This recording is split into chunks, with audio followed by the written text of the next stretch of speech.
Great. All right. Thank you, Kevin. Thank you, everyone. Thanks for joining.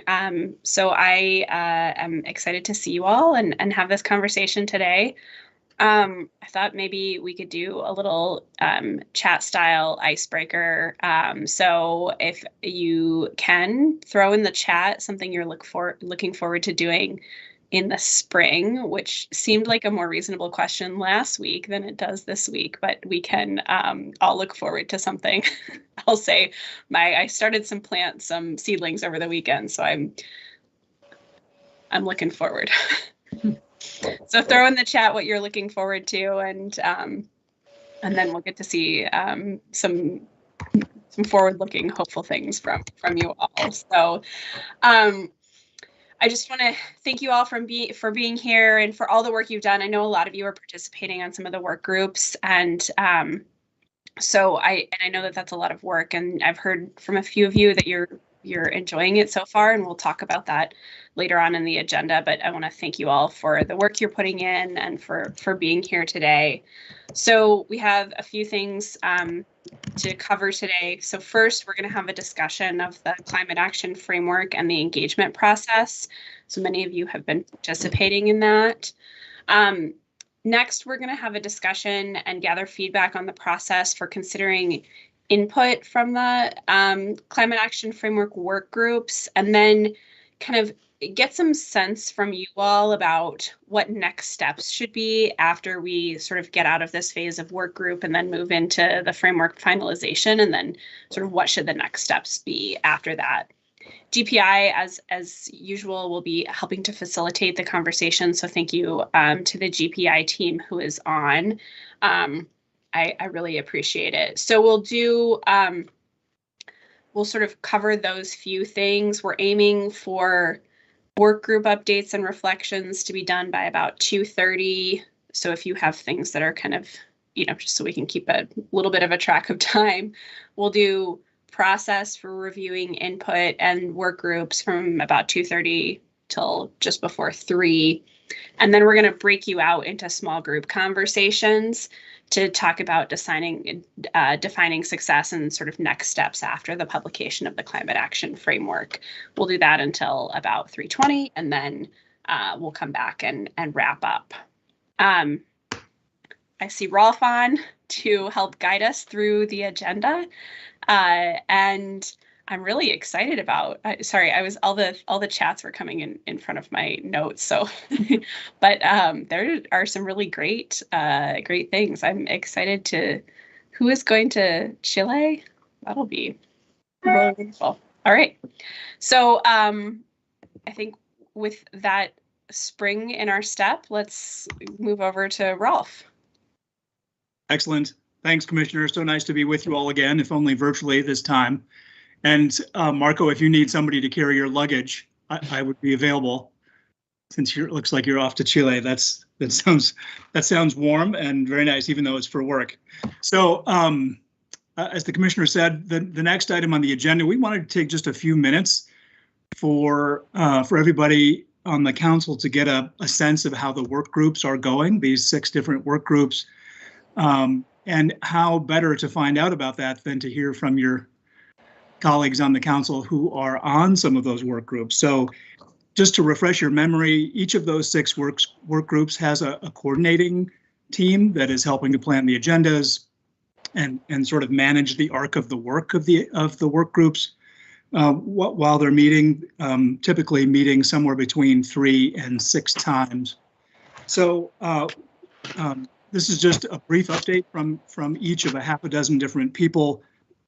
As the Commissioner hinted, we have maybe about 25 minutes for this or so. So think about 4 minutes-ish a piece. You don't have to time yourself, but just, there's no egg timer here, but these are just brief updates. So Hilda, I'm wondering if I could turn to you first, just for a little bit of a reflection on how things are going on the Clean Transportation Work Group. And for everybody who's reporting out here, some of the questions are just where is there energy in your work group? What are some of the concerns to the extent those have been flagged, even though we're only about halfway through the process? And then do you feel like, I mean, this is hard not to ask this in a way that's not leading, but I mean, do you feel like your work group members have a clear sense of what we're asking of them and what the expectations are? So Hilda, do you mind leading us off? No, thank you. Thank you, Rolf. Well, first of all, thank you for asking me to present about the Clean Transportation Group. This group is, we are the group, the work group that only has 3 meetings scheduled. We only had one. We have around 35 participants, and most, I have to say that maybe half of them are also on the Sustainable Transportation Advisory Council. They are also members of the cities, and also just regular folks that they were interested in the topic and they asked to be in it. So I have to say there's a lot of knowledge about transportation in this group. So I think in a way it's good, but also I think it makes it like more demanding for the discussion. So in our first meeting, the MPCA presented the framework, and the MDOT presented the chapter for clean transportation. So between those presentations, we have a general Q&A questions, and the questions were more regarding the framework. Like there were questions regarding how the local governments, how the legislature, how the different actors that were not there, like in the work group, are going to be engaged in the framework, and also about the goals, about the carbon neutrality, because it's mentioned in the framework, but the goals they don't reach to neutrality in 2050. So they think they are not mid-term goals. So those were some of the questions regarding the general framework. And then regarding transportation, I think we had a very good conversation. The conversation was done through the chat and live. And some of their topics that were brought to the discussion were, like, for example, federal funding on EV charging infrastructure. There was a lot of emphasis in reducing BMT, like either by land use policy reforms, by investing more in bike and pedestrian infrastructure and transit.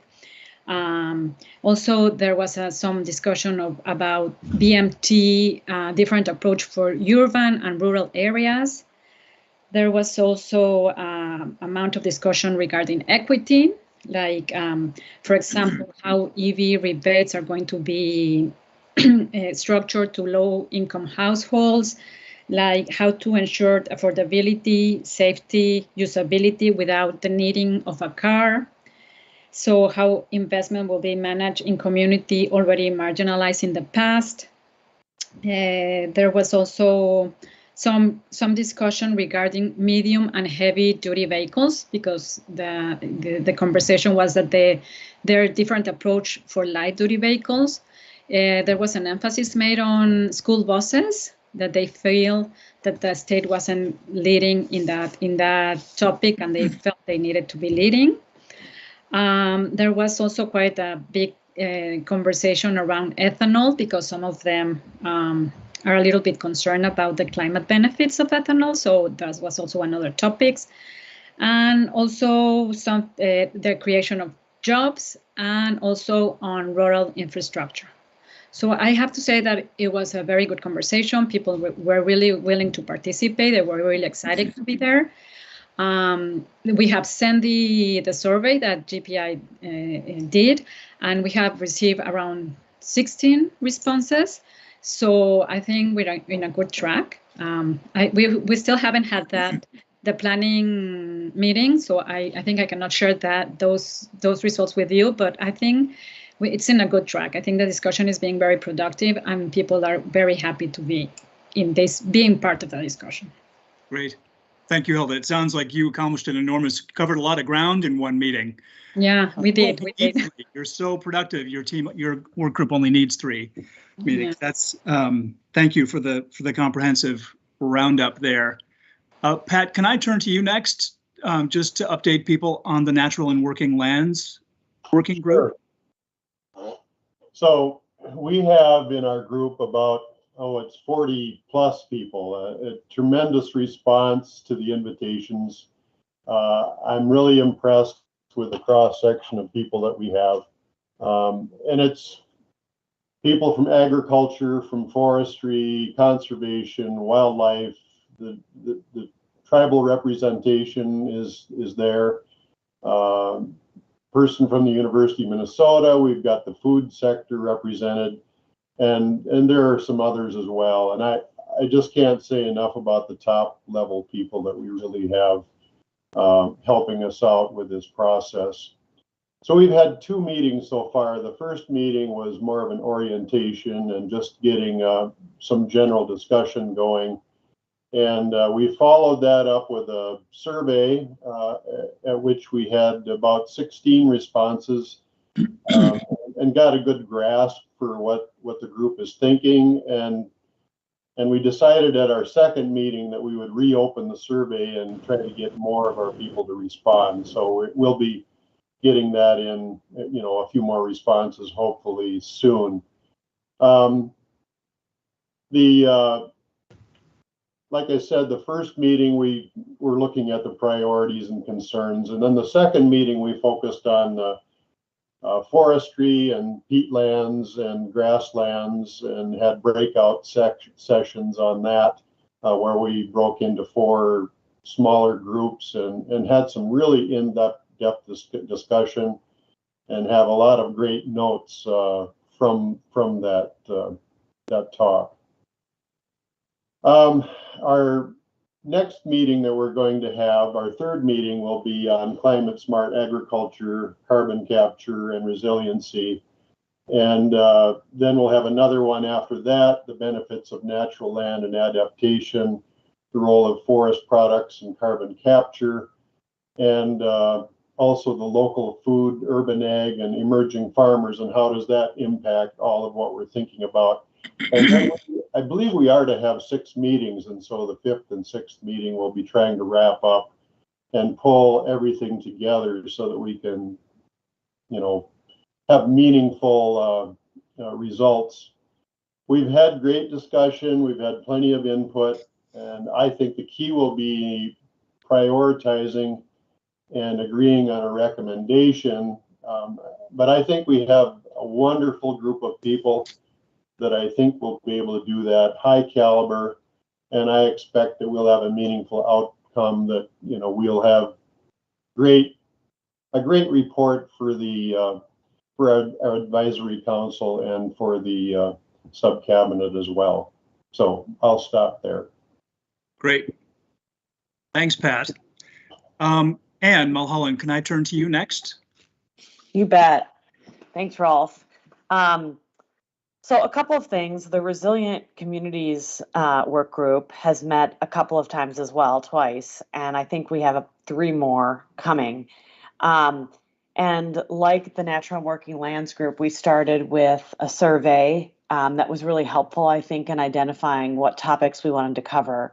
I want to start by saying that I think the process has been a good one. A very good, robust group of people that are participating in the group.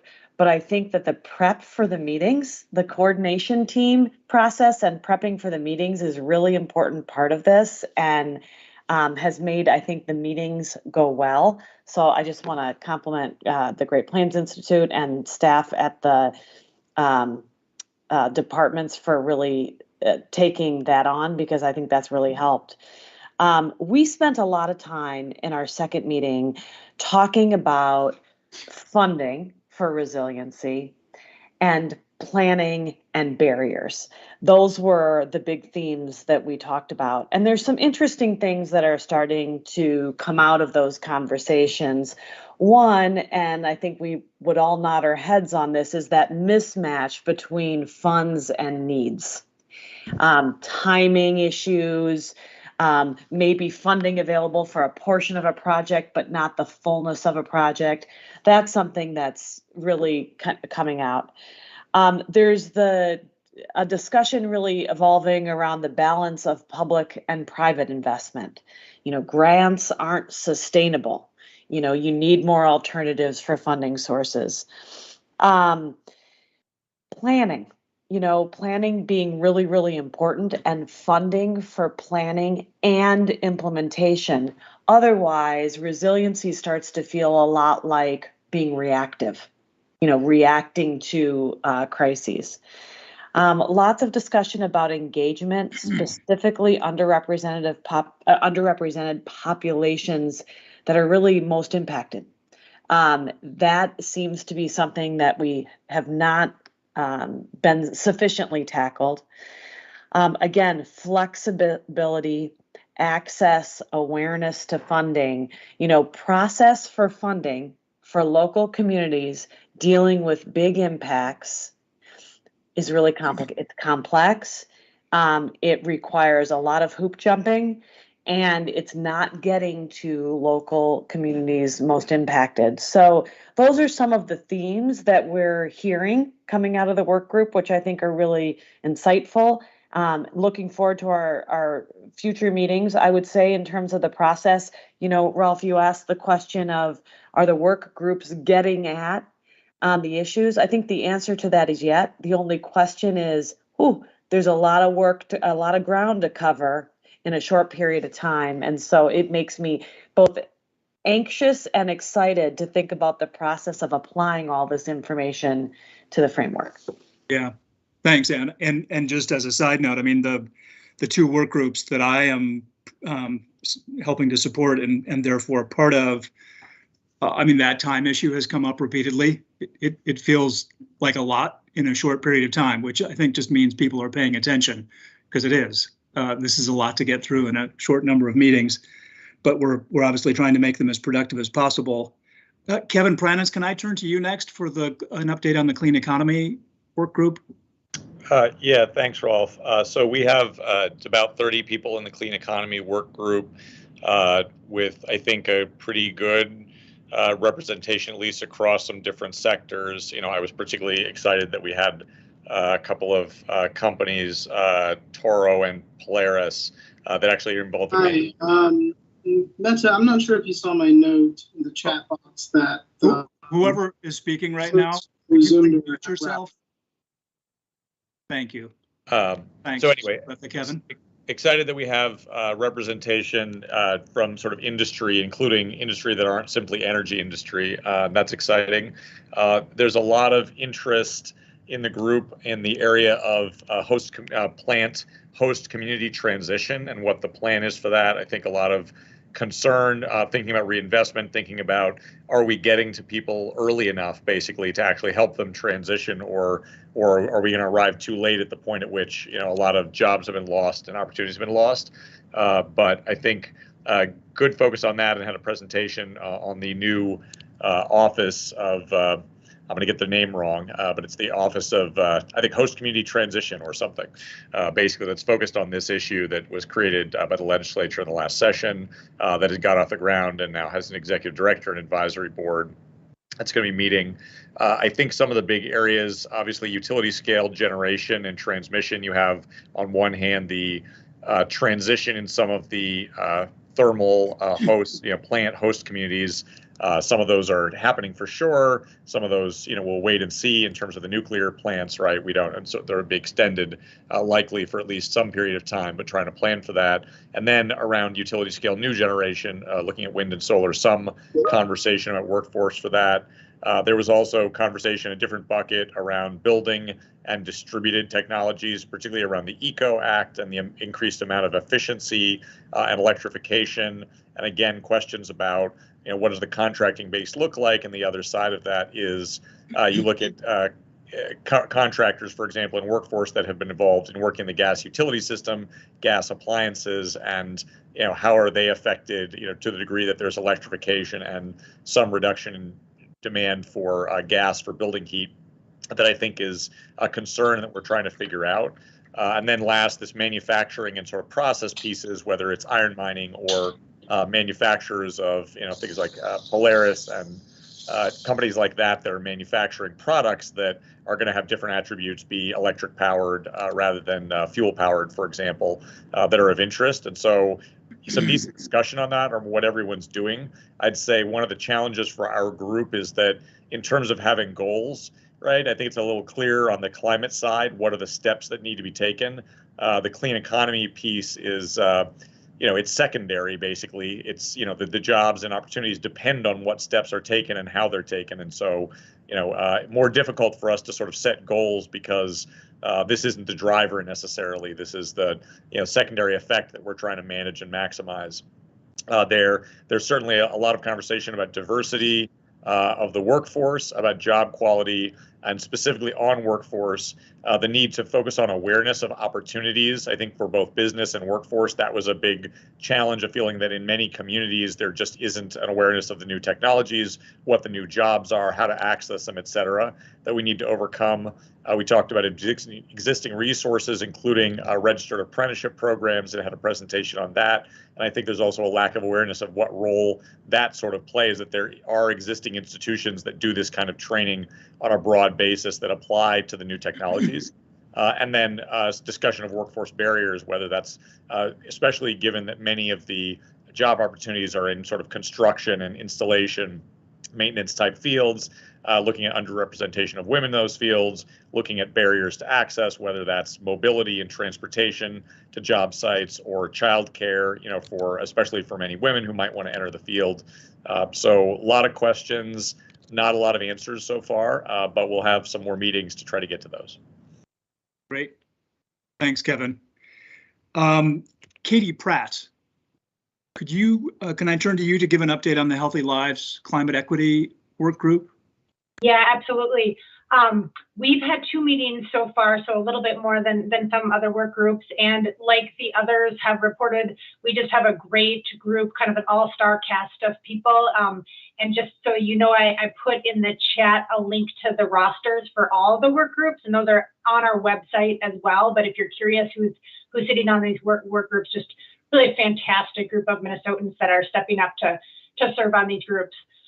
So on our work group, we have a really interesting and I think really fantastic mix of some folks who come at this issue area, healthy lives and equity and healthy communities, from more of an environmental justice perspective, others who are coming at it from a public health perspective, others who are coming at it from a faith-based perspective. And the kind of mix of those different perspectives on this work group is fantastic and really interesting, and the work group is excited about that kind of intersection of expertise and perspectives we have. So in terms of where their energy is, I think generally there's a lot of energy just that the framework is addressing health and equity in a very concerted way throughout the framework, and so they're excited to see this in there. They're excited that we have a goal section that focuses on healthy communities, and they're excited to see equity sort of throughout the document. They have a little bit different tasks from the work groups. So they're evaluating and looking at the goal section around healthy communities, but then they're also going to look at equity throughout the document and how it's described in other work groups, and so giving feedback to those work groups based on what they see as maybe here's a place where these things don't align, or places where we think we could say more in those sections. So that's a little bit of a unique charge that they have. In general, some of the things that we've been discussing is one concern that they have is just parts of the framework and specifically the goal section on healthy communities sounds a little bit too much. Of the language that we're using sounds too much like the framework is being done to people and at them rather than with them. So I think that's a great concrete thing that we can work through with our language.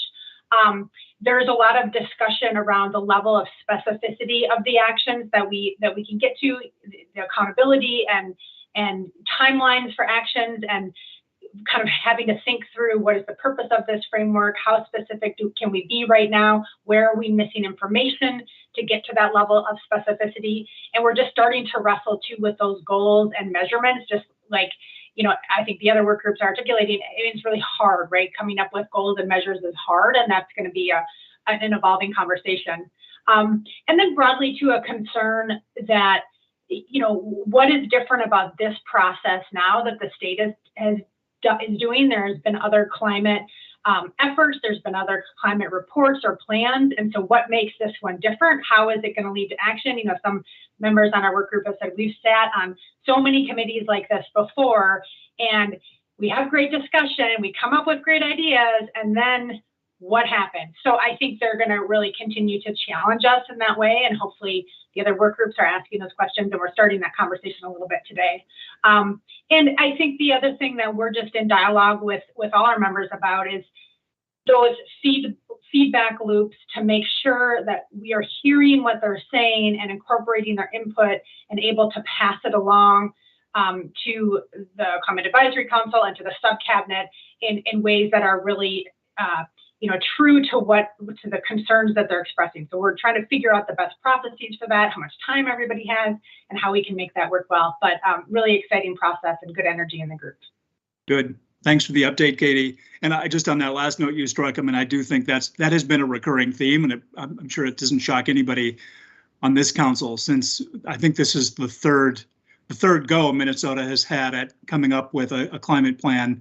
And I think people who raised their hand and said, yeah, I'd like to be a part of this, feel strongly, but they're keen for this not to be the third in the trilogy, that we can't somehow get over the finish line. So not to up the pressure on this council or the sub-cabinet, but clearly that's on people's minds. Last but not least, Alex Klaas, can I turn to you for an update on the clean energy and energy efficient buildings work group, and then we'll move on to the next section of the agenda. Yes, and sorry for being late. So listening to Katie, a lot of the same things on the same concerns, I would say, from work group members on why is this going to be different? We have a lot of repeat players, and so we've spent some time in the early meetings doing that. Now, Trevor, I think, was going to put up a slide kind of to show the topics that we're covering, unless that already happened before I got on. Trevor, are you on? I'm on, but I'm not a presenter, so I'm not able to share my screen. Okay, so we did a poll early on to see both what were the sort of key issues that we should debate because we don't have agreement on, and which issues as well are ones that people thought were important. So we tried to look at the intersection of those to guide the meetings. And so we also, what kind of went back and forth is we've got energy and buildings certainly overlap, right? And so we have and here's the slide. Can everyone see that or not? Yes, no? Yes, okay, yes. Good. It wasn't just me. What we ended up doing is, should we all be together? Should we divide up into just the building side and the energy side? And decided to have some joint meetings and some separate meetings that were just focusing on efficient buildings and others that were on clean energy, recognizing that there would be probably the bulk of the group, but not everyone would participate in both. And so then based on the poll, we picked various topics to focus on. And as you can see, we had a group, our joint sort of meeting together. That was on March 2nd. And then on March 18th, we picked two of the topics that were high on people's lists based on the poll in terms of focusing on clean energy. And we really started kind of with the natural gas system. And then we had our next meeting that was on buildings. And you can see that to the right. That was a meeting on the 23rd. So those are the topics that we're covering. And then, of course, we have ones coming up next week on electricity standards, on building codes, grid upgrades, and then an open meeting to see kind of what's left. But the first one was Beyond Eco and NGIA, focusing on the natural gas system and fuel switching, and then incentives for building owners. And in terms of kind of broad themes that I think we're seeing now is we're seeing really broad support for action to increase energy efficiency and reduce emissions from natural gas end uses. How do we do that? Big question, but there certainly is consensus around that. There's been a lot of emphasis really in all the meetings on equity and on ensuring opportunities for low-income residents, overburdened communities, and renters. And there's also been some question, particularly in the last meeting on the building side, is do we have all the right people at the table? At least on the implementation side, there's probably a lot of folks from disadvantaged communities who are not part of our work group that maybe should be. And then also the question of whether there should be, funding for those groups. So that was a conversation that we had at the most recent meeting. There is definitely interest from the group in market transformation approaches in terms of affordable options for appliance replacements that can reduce emissions. Otherwise, you're just putting too much burden on purchasers and on the consumer side. That there really has to be changes in the market. And what can we do, and what can the state do to help bring that around? Also, a lot of interest in community and neighborhood level approaches. District energy, coordination with local governments, that came up more in the clean energy side of things. And we're also hearing a lot of themes around making sure that this is not all urban and Twin Cities focused. The solutions are going to be different, particularly on the heating and natural gas side for outstate Minnesota. And we do have, I think, a pretty good group of people from outstate and from smaller cities. So we're hearing those voices, and I think that's been really important as we've gone through the process. Great. Alex, thank you so much. And thanks to all 6 of you for those really great summaries. A lot of work going on simultaneously. I hope that shines through for the rest of you. We're just a few minutes off the agenda, but not bad. Any quick clarifying questions based on those brief updates from the 6 work groups? And if not, we'll move expeditiously on to the next part of the agenda, which is focused on, so all of these work groups, obviously the reason we pulled them all together in the first place is to gain their insights and feedback on how sorry, Lucinda, you have your hand up, please. Just very quickly, having just participated in another meeting where we're talking about involving underrepresented groups, and as pointed out over and over and over again, these are folks that need to be compensated for their time. They have very little capacity to be able to participate in volunteer efforts. What have we been doing on this council and in the development of this framework to try and enhance participation by these underrepresented groups in the way of making it possible for them, either through direct compensation or some other mechanism? What is our strategy? Thanks, Lucinda. That has certainly come up before. Let me turn to my state colleagues on that one. I'm not sure who would like to field that. I can take it and maybe ask Craig for a bit of an assist. I think that is something that has come up at Commerce as well, sort of across all of our entities that we touch. We have I think it's something we should keep thinking about, but we don't have a mechanism in place to be able to do that currently. But Lucinda, I think it's a really good point. I'm happy to jump in here too, Lucinda. I think you've identified a real shortcoming in state government. It's very tough to do that and to find those resources. And it's something I think many of us want to do and have looked into. So raising it up here is a great start. And something we'd want to do. And I think there could also be a role for engaging philanthropy on that too, for something like this, with folks to find outside sources of funding that may be easier to distribute and less restrictive to folks, because we know that sometimes contracting with the state can be a challenge here.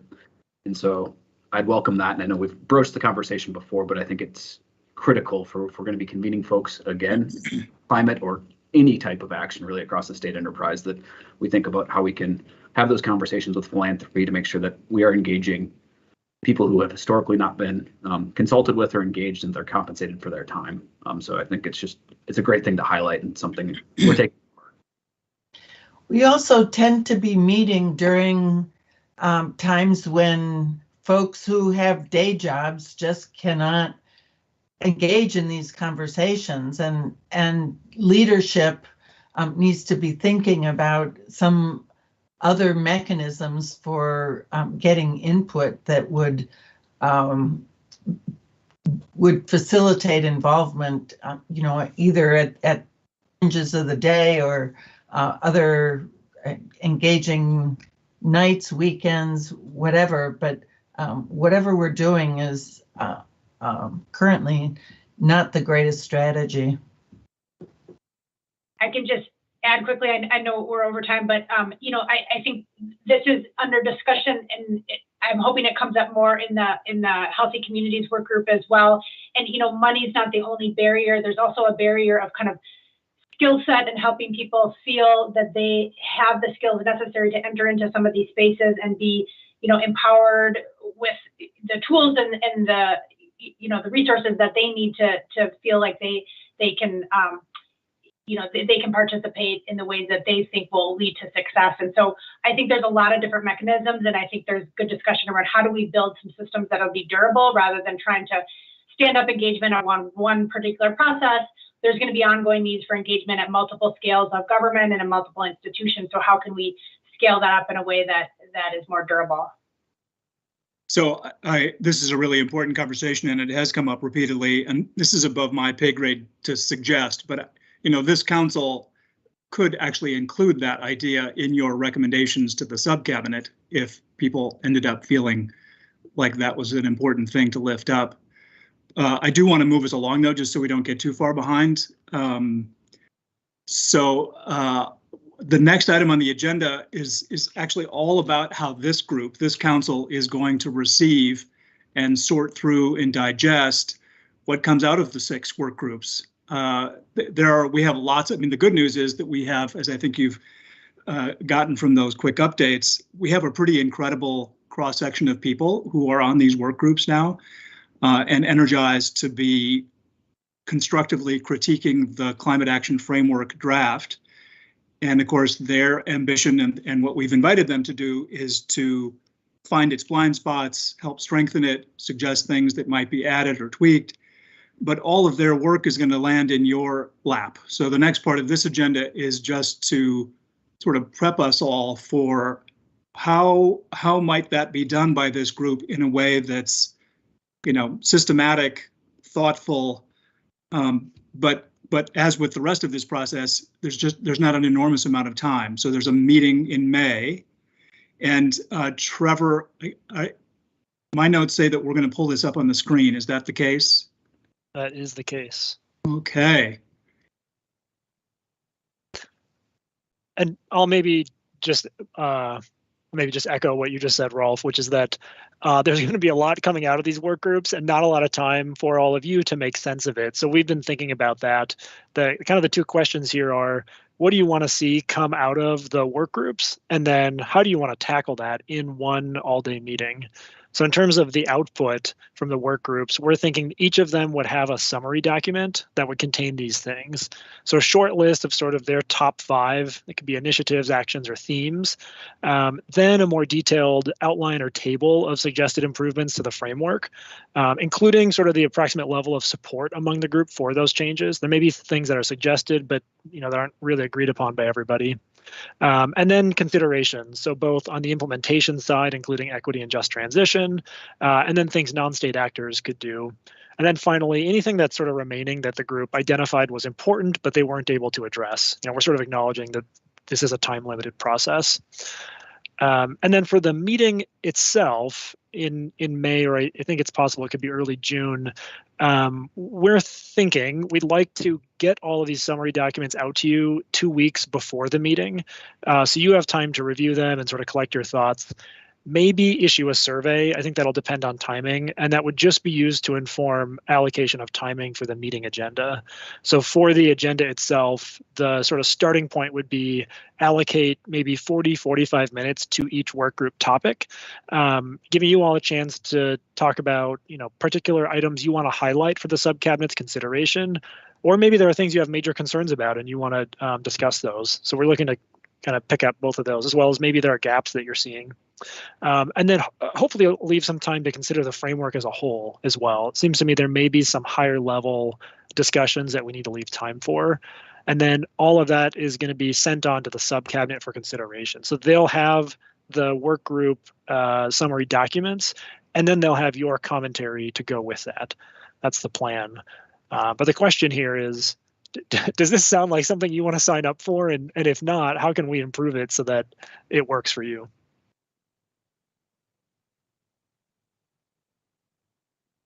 So thoughts that he went through that pretty quickly, so you can ponder each of this parts of this document more if that's needed. Clarifying questions about the proposed process and then just open the floor for what do you think? Like, does this seem like this will work? Do you have alternative approaches in mind? And I have to excuse myself 1 second to feed the dog or she will disrupt the entire meeting. But I'm right here.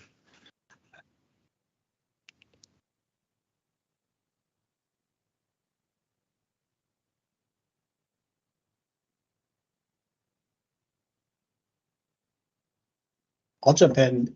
This is Mike in here, but I'll jump in and say I like the idea of doing a short list, top 5, just to really prioritize and see which ones we need to tackle first, and just having that approach. So that's my initial reaction to this. So thanks. Good to hear. Thank you. Any other reactions, feedback, alternative approaches? I like the idea as well. I think there'll be some themes that are across the entire, plan that we'll identify as well in this process. Mm-hmm. Maybe that would be useful to explicitly call out in this, Anne, like a separate section that explicitly says cross-cutting themes, issues or something. That we're learning about, yeah. Because I think there are some that might be identified already that we could say, oh, these are across the whole deal, yeah. Mm-hmm. And, one of the challenges with the work groups, this is not any searing insight on my part, but these 6 work groups, we've divided them up because that's a useful way to get at it in more detail, but they're all intertwined, of course, at the end of the day. Alex, please. So I wonder if we can, I don't know if we have to elaborate on it here, but we need to do it at some point on the implementation issues, because that's certainly something we're seeing coming up a lot in at least our work groups is, yeah, these are great ideas and we've had great ideas before. How do we get them implemented? And so I don't know how we want to address that, but I think it needs to be kind of front and center. And I'm glad to see it listed here, but I almost wonder if even at this point, we need to have more of a conversation about next steps, potential barriers, are there different, sort of input and stakeholders that we're going to need at that stage? It's a great point, and it has been. I only have the 2 work groups that I'm part of to go on, but I can imagine that that's a pretty recurring theme across all of them, like what next. Happily, you're going to get some opportunity to talk about that very thing, because the small groups that are next in this meeting are actually all about crowdsourcing your at least initial thinking on the answer to that question. Like, this is great, but we don't want to be all dressed up with no place to go when this climate action framework is done. So that what next question is going to be, in a way, it's just as pivotal as making sure the framework is solid. So it's a great point to raise. Anybody else have reactions to this? We will assume we didn't do any ground rules for this conversation, but we're going to assume that silence is assent. So if you don't say anything, we're going to assume you just love this. This is the best process you've ever seen. So please, and there's no pride of authorship here. Our feelings will not be hurt if you had another way to go on this or something else you'd like to tweak.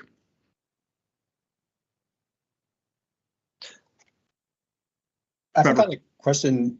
I was wondering, as we ask the work groups to prioritize, are we giving them any guardrails or criteria in which they would see what those to be able to base those priorities? Only because I think, Anne, your comment was excellent. If we have other work groups where there is a crossover, you can combine efforts. Would that be one in which that would bump a priority up on the list versus others? I think it's a great question. What we have baked in here so far are two criteria. One is impact and one is level of support. So people are being invited, and those might not be the right two, but in terms of sort of the axes we're asking people to think about in the great Venn diagram of things we could do on climate, we're asking people to prioritize the top 5 things that they think would be especially impactful and that have garnered broad support in the work groups. And again, in a way, that broad support part is thinking ahead to that implementation phase. I think another common thread of conversation has been, how do we, and by we now I mean like the royal we, not even just the work group members or the people on this council or the state government, but how do we make sure that this effort has durability beyond, over multiple years and election cycles? Because we actually need to be good at this over decades, not just 1 or 2 election cycles. So anyway, those are the 2 criteria on the table at the moment: impact and broad support, but wide open to other thoughts. And I don't know who was first and second. I'm sorry. Ann, you go, and then Alex. So to kind of follow up on Micah's and my back and forth here. So in addition to those things that are coming up in various work groups that perhaps, and I was a part of a conversation recently with natural and working lands that was going to affect another working group. There's that back and forth that would impact each other. But the other thing that I was thinking about is, for example, one of the themes that I've heard now in 2 working groups is around measures and metrics and goals. That I would see as potentially being a cross-cutting item that we could deal with at a different level rather than under the work group, if that makes any sense at all. Yeah. Alex, your hand is no longer up. That was from before. Sorry, yeah, I forgot to put it down. Oh, no worries. Any other feedback on this? I don't want to belabor it, but I don't want to move us along artificially. Pat, I see your hand up. Your virtual hand. Everyone's hand looks the same. I'm unmuting here. Okay. Thank you, Rolf. Please.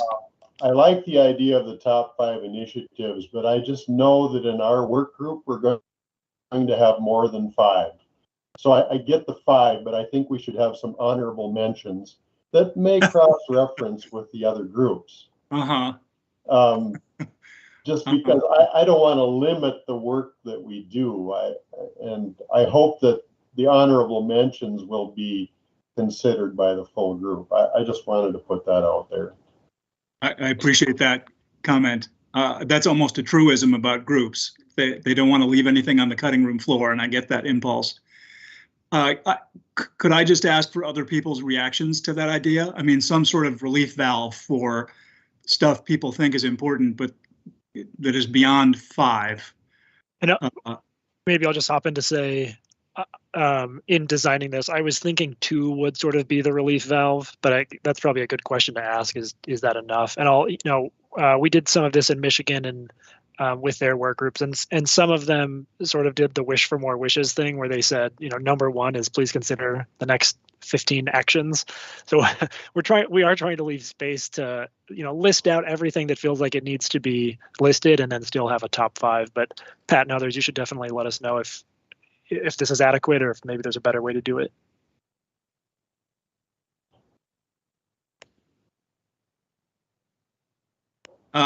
There's some other really useful points mentioned in the chat. Mike, I don't know if you want to just give voice to this one. Just the idea that the short list from one work group could actually be influenced by priorities from other work groups. There might be synergistic or combined efforts across groups. You want to say more about that? Oh, sorry, Ralph. Yeah, that just went back to the question I had previously, just how we set up, the work groups and thinking about that prioritization process, whether we say, oh, great, we have working lands. Hey, there's a priority that really crosses over into healthy lives. Yeah. Maybe we should bump that up because maybe there are resources that could really cover both. Or the other thing that I just wanted to clarify, and it says this in your text, so I just wanted to make sure, sorry if this is a dumb question, when we talk about broad support within the group, are you talking about broad support within the work group, or do you want the work groups to think of broad support like in like the communities as a whole within Minnesota? Yeah, it's a fair question. I mean, I would say for sure within the work group. I mean, I think that's kind of table stakes. But I think because we were trying to get a good cross section, I mean, you can't get everybody, no matter how hard you try. You can't get a perfectly diverse group, but I think, you know, part of the ambition for getting a diversity of voices, well, there were many reasons, but one of them was to have them be a decent representative of the kinds of perspectives that would be across Minnesota. Since that is imperfect, I think we would want to ask people to use their own judgment, the people on the work groups, about the political, you know, salience, salability, the level of political support something could expect to get, and at a minimum help flag things that that would, you know, would be rough sledding. But I think we've been thinking mainly within the work group, what kind of support does it have, but also to ask those people to use their own, since they each have their own spheres of influence out in the world, what is their sense for the, you know, the kind of support it would get out in the, once released into the wild, if you will. And I turn to my state colleagues if they have other thoughts on that. And then I should move us along. We're just a couple minutes behind, but not bad. I see a couple more hands though. John and Pat, is your hand up from before or back up? I'm sorry, mine should be down here.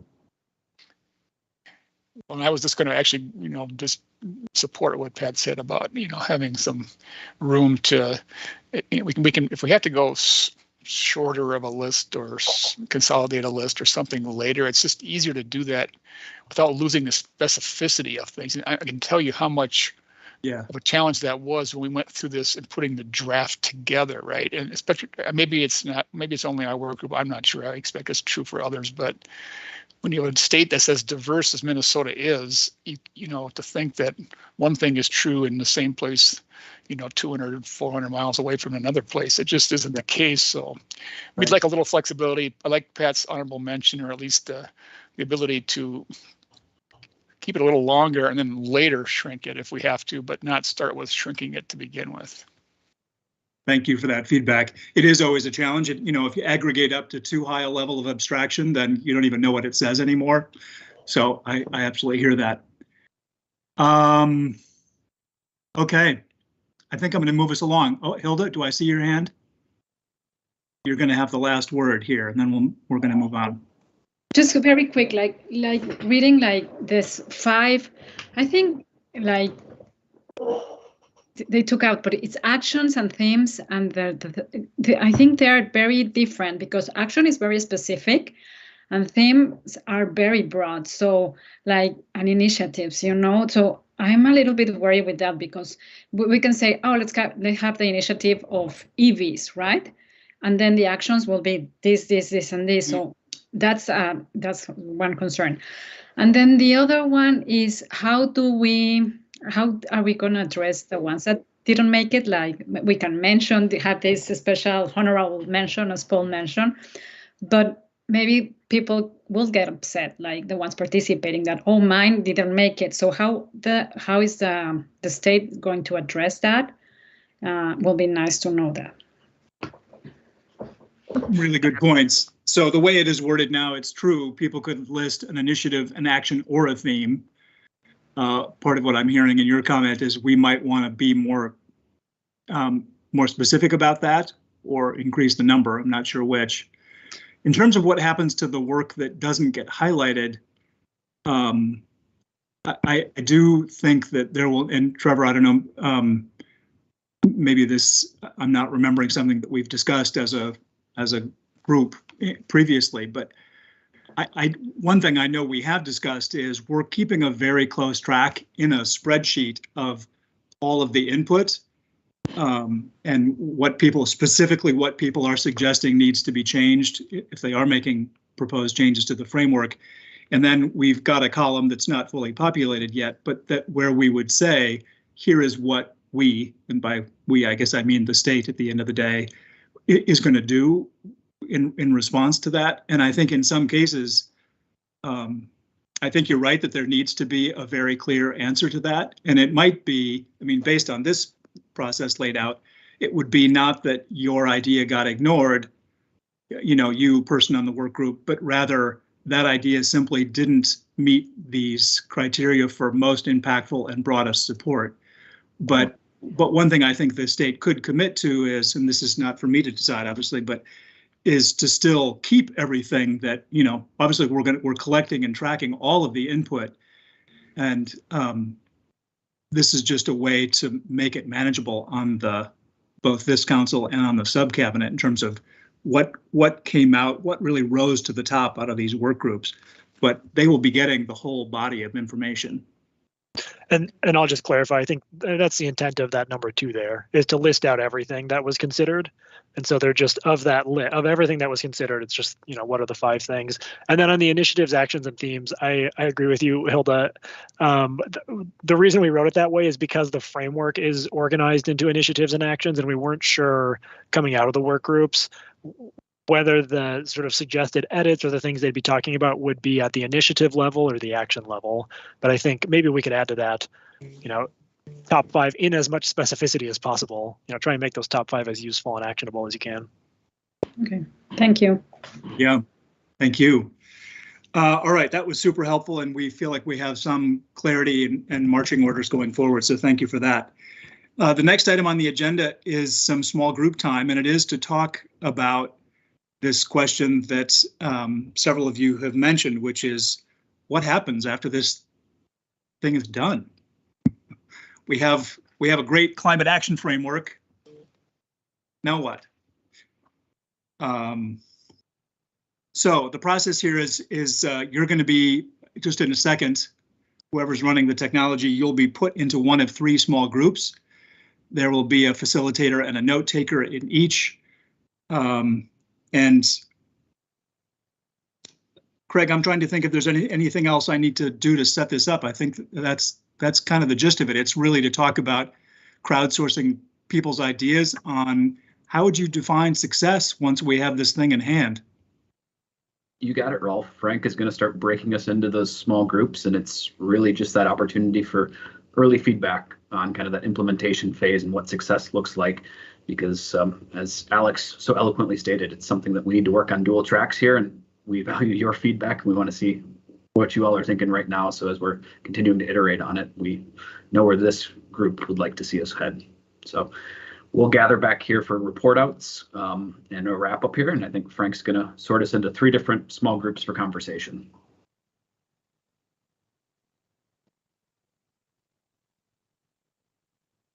Okay, hang on to your digital hats.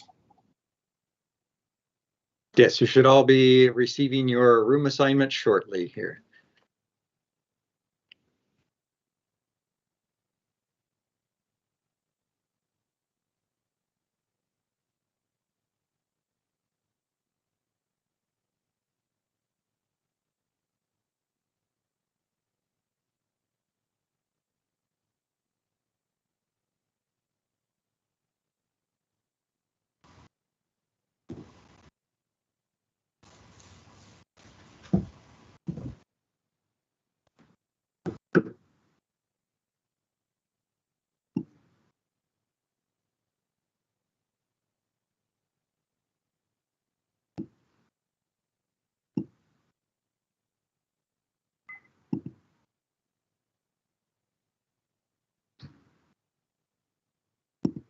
Eric and Lucinda, I see you kind of got popped back into these rooms. Let me see if I can get you into your. No, let me. I'll close this. It gave me an invitation that sent me back into this room, but I auto shifted to a different room, so I'll go back to where I got sent. Okay, I'm logging out here.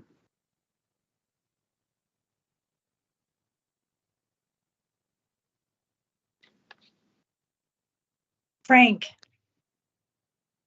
Yes. I'm on my phone. My computer crashed.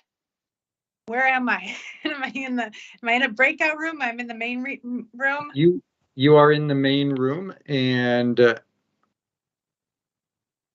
can you try putting me in the breakout? Yes, let me.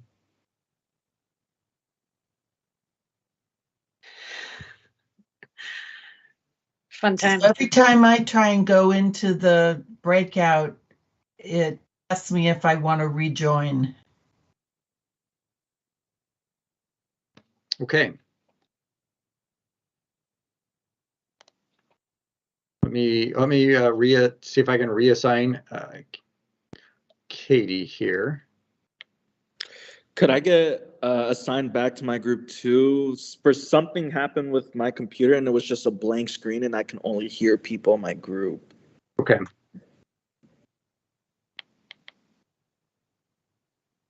Yes, I'm going to unassign you and then reassign you here. This will take just a second.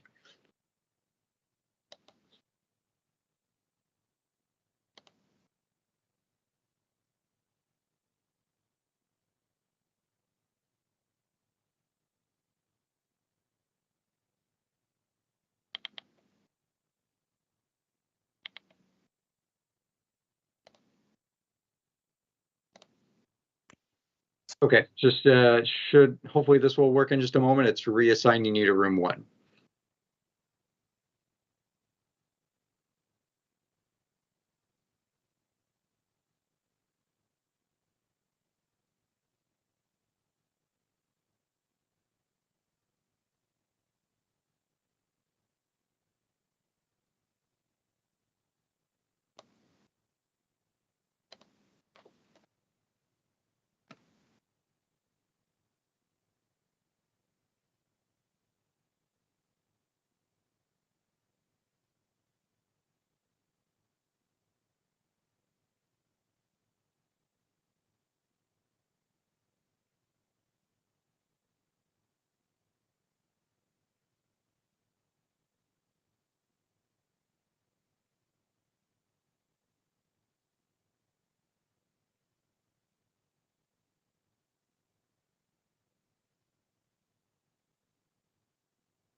It did the same thing to me again.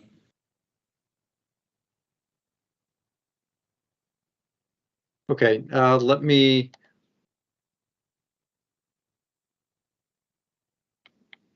So yeah, you could hear everything, but you just couldn't see anything going on. Is that correct, Marco? That's correct. And I can't see anything. And with the toolbar, like I can't unmute or turn on my camera. So it's just like a blank screen basically, but I can hear them. Okay, let me, you came back in as an unassigned, so let me assign you again and see if that works. Otherwise, I will maybe assign you to a different room and see if that clears that up. Okay, thank you so much. No problem.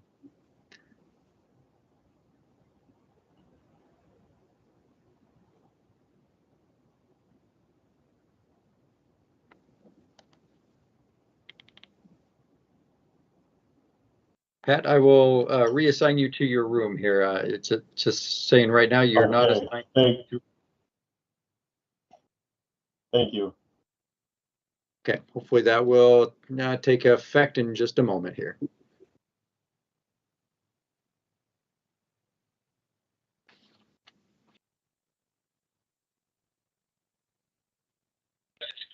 I've got another commitment. So anyway, so sorry, I'll just kind of take that up front. But I think as far as to the first question, the second question, I guess if it's blended or together, I think when you think about it from a funding and a policy perspective, that maybe is first and foremost. And I don't know how you prioritize though, because there's going to be different needs, and and so I think that will be a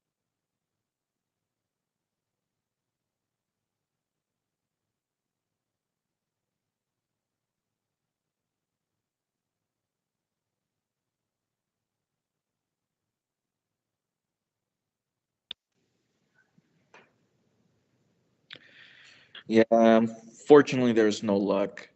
Okay. We'll try one more time with a different room. No, now I'm seeing.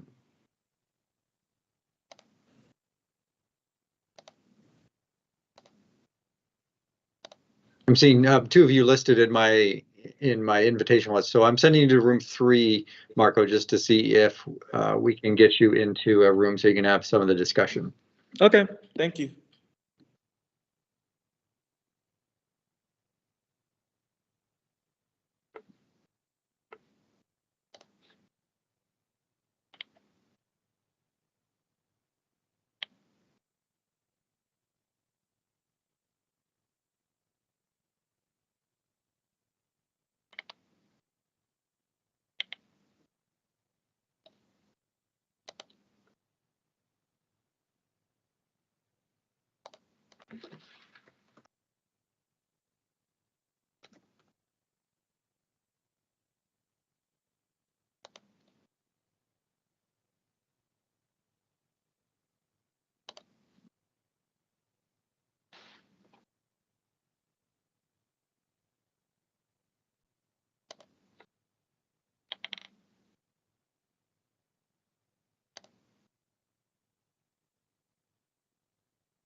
Hi, Frank. I feel pretty bad. Also, it's not any of our faults. At this point, I'm just like, if I can go to my original group and I'll just listen in. Good. Okay, thank you. No problem.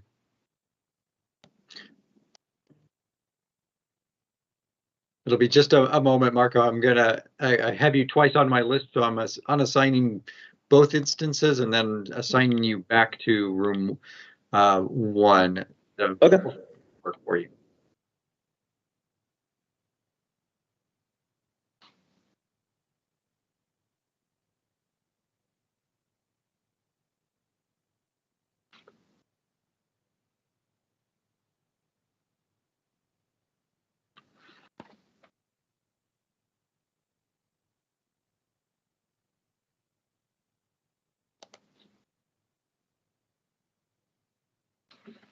And I will get you reassigned here in just a second. Did you get my flustered emails? Sorry.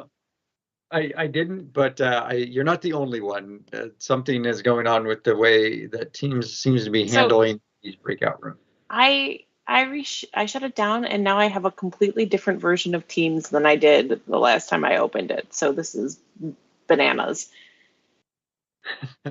I'm sorry. It's the excitement. No problem. Yeah. I'm reassigning you to a room. Hopefully it works this time. Okay, sounds good.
Katie, do you need to be reassigned?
Katie, do you need to be reassigned to your breakout room?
And you showed up.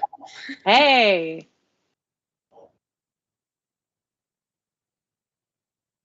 It's good to see you, Ann. I was just thinking that you weren't on on the meeting here.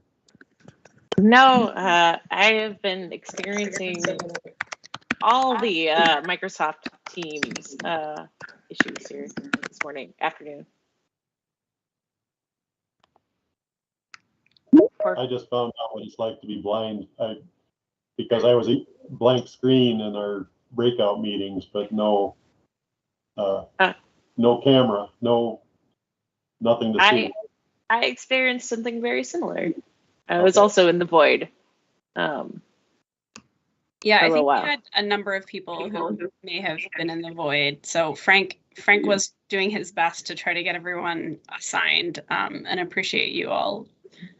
No, yeah, thank you so much, Frank. I was feeling so bad wanting to participate. Yeah, I sent Frank a couple panicked emails. So sorry, Frank. So thank you, Frank. No Ralph, worries. do you want to lead us through the debrief? I will. Sorry, I was just sending my notes around. So welcome back, everybody. Hope you had good small group conversations. So we're just going to do kind of popcorn style. Well, we'll go systematically group by group, I guess. Maybe that'll be the easiest. And you don't have to feel compelled to summarize everything that was said in your small group, because that would be hard. And we also don't have time. So think about, say, the top 3 things, and they could be, you know, they don't feel any huge pressure that they have to be the exact right 3 things. There is no right answer to this. Just some things that came out of the conversation that you were particularly struck by. And maybe we'll just go in order. So group 1, who is the reporter outer for group 1? So we didn't have one, Ralph. So I was the note taker, so I'm actually going to be the reporter outer too. Which is not a real English word. I just made that up, but go for it, Doug. No, it's fine. We know what you meant.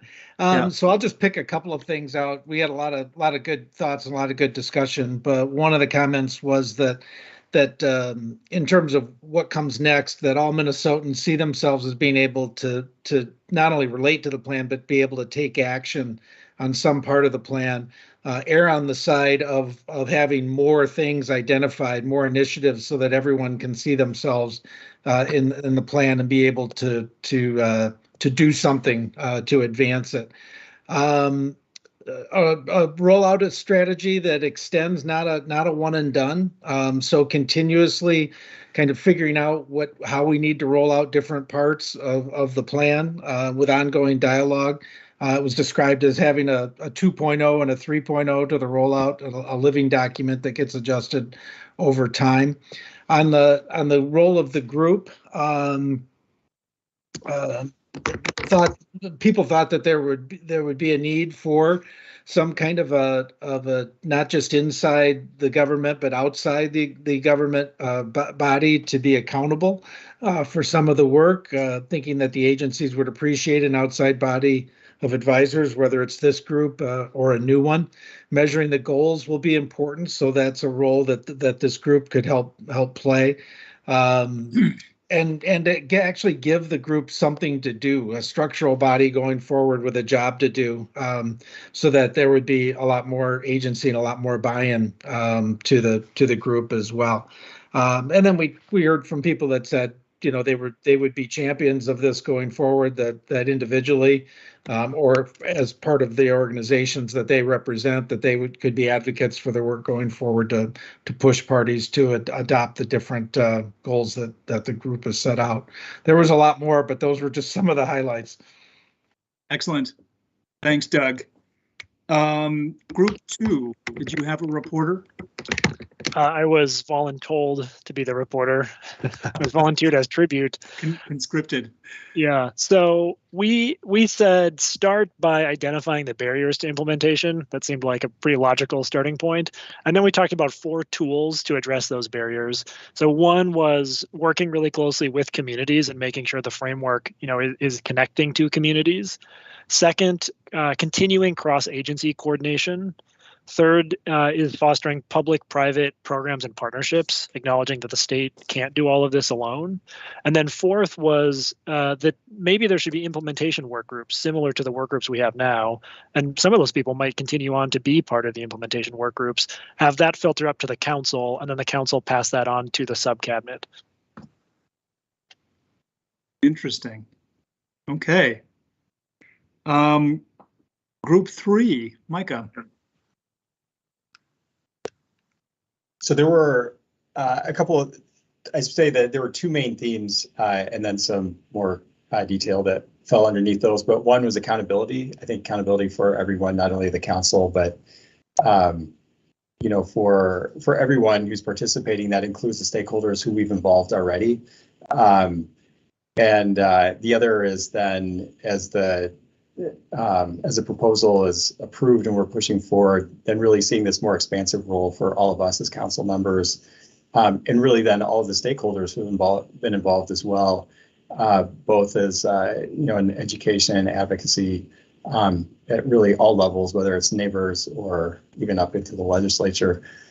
Ways to do that, especially with accountability, just making sure that, and this really kind of ties in with what was just said, really having a clear implementation plan with concrete goals, with an established budget, as well as that communication plan set out with that. And then even really looking at performance action plans for all the stakeholders involved, even if we could even get onto an individual level.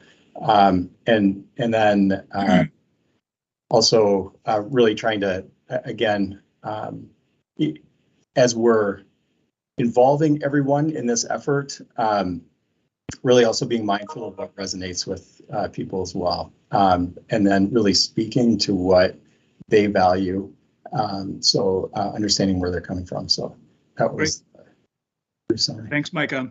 Sure.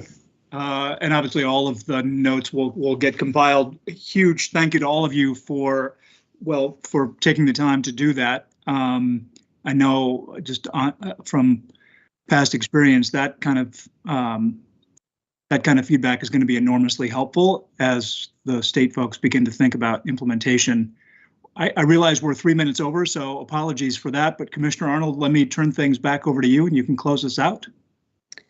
I will keep it brief. Thank you all for all your thoughts today. It's been super helpful. I'm looking forward to the debrief with the GPI team and thinking about how we kind of keep ahead of the work a little bit and how we keep it kind of moving beyond just, the action framework in May and then beyond that. So I'm really, really grateful for all your participation. Thanks to the team, in particular, Frank and Kevin, for scrambling on the technology pieces. And we'll look forward to seeing you in person, hopefully in May, late May.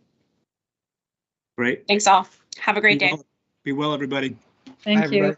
Bye. All right.